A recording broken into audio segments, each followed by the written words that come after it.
In a world where character development doesn't exist because the writers don't care. Naruto and Naruto Shippuden. 5 months of frustration. Let's go. Hello, everyone. Hi. We're bringing anime reviews back. Woo! You never thought this day was coming and you probably didn't care. We're not talking about Ruby this time. Maybe later. Today we want to talk about a show that we spent 5 months of our lives binge watching in order to get through it as quickly as possible. Yeah. Was it worth it? No. I don't know. We got a lot of material out of it. And that show, as you probably already guessed from what she said, was Naruto and Naruto Shippuden. We got through the first Naruto in I think about 2 months. 2.5. 3, I think. 3. We went through it a lot Doesn't slower. really matter. Then we switched to a different website, and we went through Shippuden, I am not kidding, in 8 weeks. We started skipping fillers, you could probably guess. Really bad. I don't know why we tortured ourselves, except that after a certain point we went into survival mode, where we just had to get through it as quickly as possible and deal with the PTSD afterwards. We're just gonna have to talk about that later. Because we haven't really explained why we disliked it so much, and a lot of you diehard Naruto fans are just probably screaming at us. I doubt that there's going to be diehard Naruto fans watching this video if they think that we're going to criticize it. But if you are, thank you.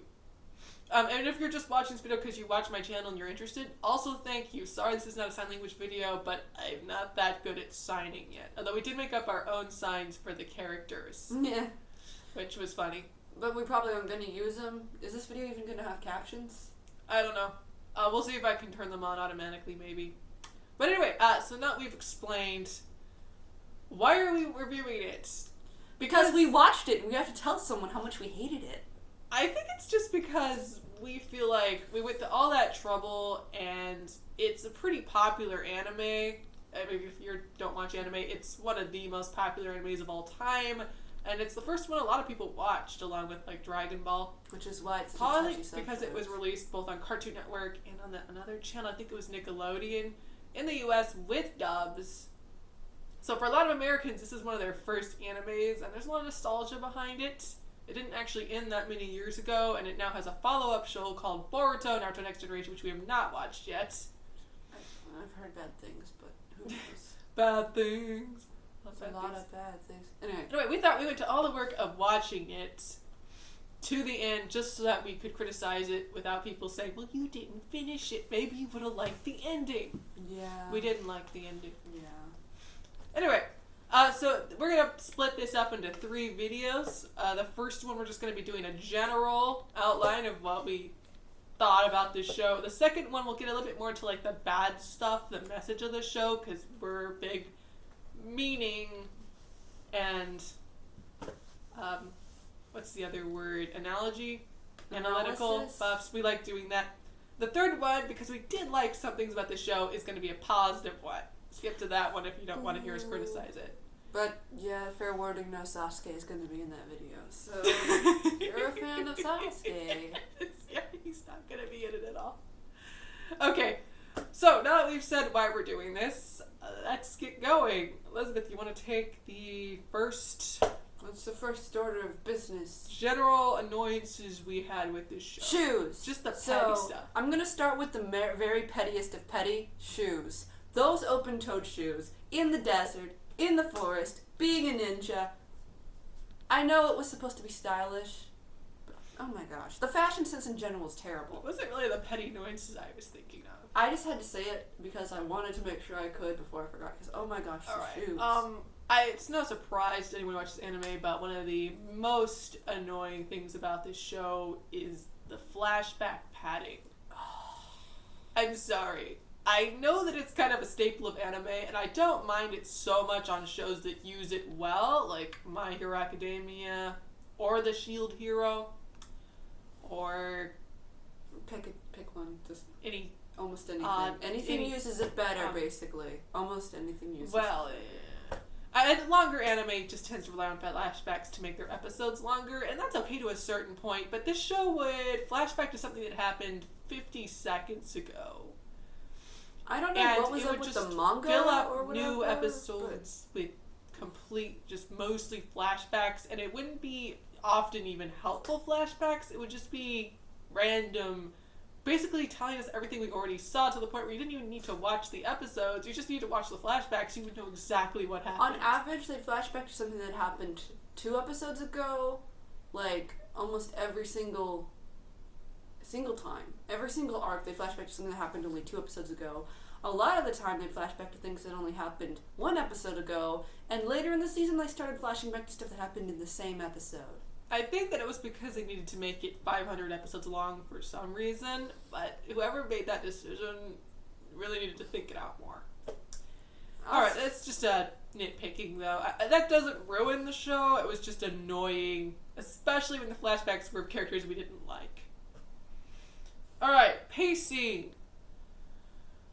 I don't know if this is normal for a 500 episode long anime, but why did it, wait 5, 6, 7, 10 seasons to do an arc that was talked about in season 1?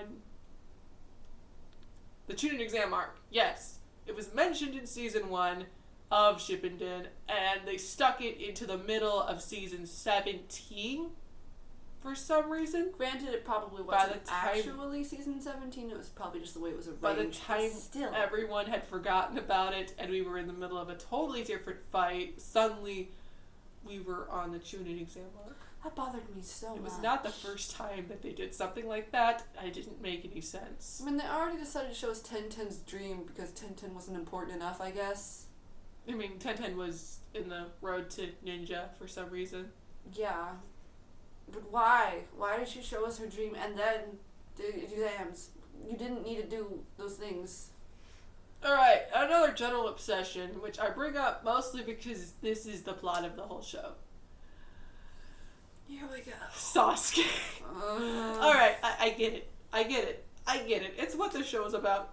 But why is everyone obsessed with Sasuke? Or why does everyone know a Sasuke prototype in their past? Why does everyone know a Naruto? Why was everyone except Naruto a Sasuke at one time? Why was Kakashi Sasuke? I mean, why was Madara Sasuke? We can't all be reincarnations. And just why was everyone the same?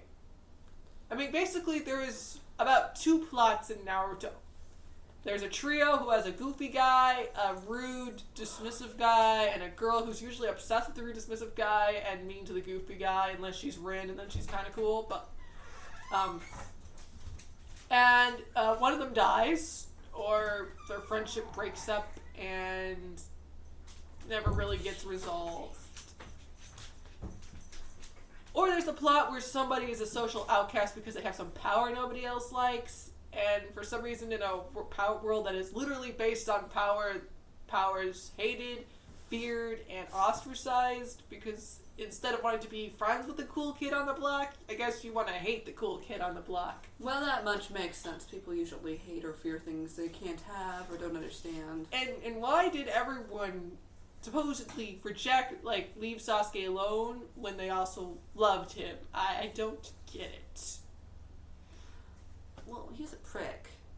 Okay, yeah. But they didn't have to stop trying. You know, it really almost had a Hunchback of Notre Dame vibe to it, where the most beautiful, the most gifted, the most talented person, and the most hated, the most ugly, the most lowest of the low, least human-looking person are in the end treated about the same by society. Which the Hunchback of Notre Dame did well. In this show, it just kind of doesn't make any sense. I mean, why? I really didn't appreciate how they just ran out of interesting villain ideas, so they brought back dead ones or retconned the old ones. Oh, yeah. Let's talk about that before we finish. Every freaking villain was retconned on this show. I'm not really exaggerating. Well, Obito might have stayed the same. No, he didn't. I know, it's fairly typical to redeem villains in anime, but it's not always typical to just retcon their entire reason for existing as villains. And saying, oh, well, actually, it never actually was that, it was actually something else that they were obsessed with, and oh my gosh, wait, they're not even the final boss. The final boss is like this person. That happened 3 times in the finale. Just in the finale. 3 Never times. mentioned all the other arcs where it happened. And we'll get more to this in the second part, but Atashi is retconned into being a sort of good guy. Obito's not really retconned, it's just more sad. And Madara is retconned, kind of, sort of, into one time being good, but then he really never was.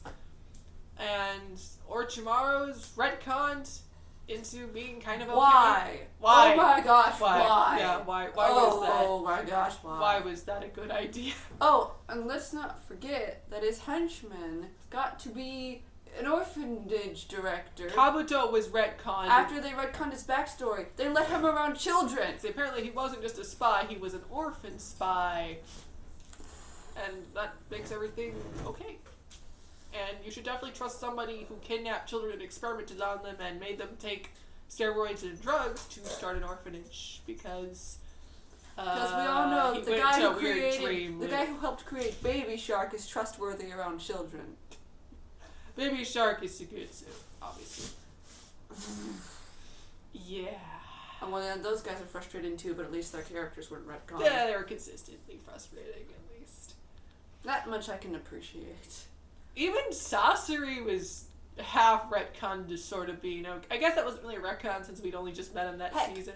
Sasuke was retconned. Sasuke was retconned, yes. Like, he didn't care in about the final fight anything. between him and Naruto, they portrayed it like he actually cared. Oh my god. We all know he didn't actually care.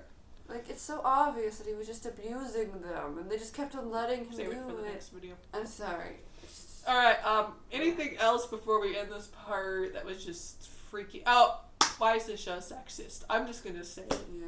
Alright, look, I don't normally like to play the sexist card. Dang it. The phone's ringing. Thank you. But it's sexist. It is, because there is no female except Hinata in a side arc who beats a male character on the show ever, even when it would make perfect sense for them to do it. Unless you count Tamari beating that kid in a fight, but that really wasn't realistic or fair. It doesn't really count. And he still was gonna, like, freaking destroy her if Shikamaru hadn't gotten involved. Which is stupid in every single way. And all the female characters are sidelined during the most important moments, unless it just absolutely had to include them, otherwise the fans would have freaking rioted. Which is the only reason I think Sakura was even included in the final fight. Yeah. The one thing that really bugs me, that relates to not only women but the men, is the way they use the power levels of the characters. Every anime has power levels, but this anime handles them badly. A lot of them do, but this one was just really frustrating. It was kind of hard actually to define at any moment what the power level of a particular character was. Yeah, because there's characters that would be really talented fighters, and then as soon as they fought one of the main characters, they were just no longer powerful enough to fight them, I guess, even though they're children, and at that point in the story, they weren't actually that good at their jobs. It just always bugged me, you know? Even the characters who are the main characters, they build up with some amount of training, but it's never quite enough commitment where they actually feel naturally like they're progressing. Except for maybe Hinata. And that one time maybe Naruto did his thing, right? I don't know, whenever they have Naruto train, he's just doing the same thing over and over again, and it doesn't really make sense. Like when he's trying to become a sage. Naruto figures out how to hack everything.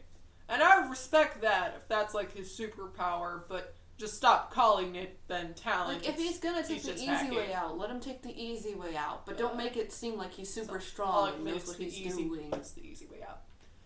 It just didn't feel quite fair that characters like Hinata, who actually put a lot of work into their training and seem to have actually more intelligence. He died like a sucker. Spoilers, by the way. Yeah. Constantly just didn't get to do anything important because the characters who didn't really do anything except acquire weird mystical powers had to be on the front lines.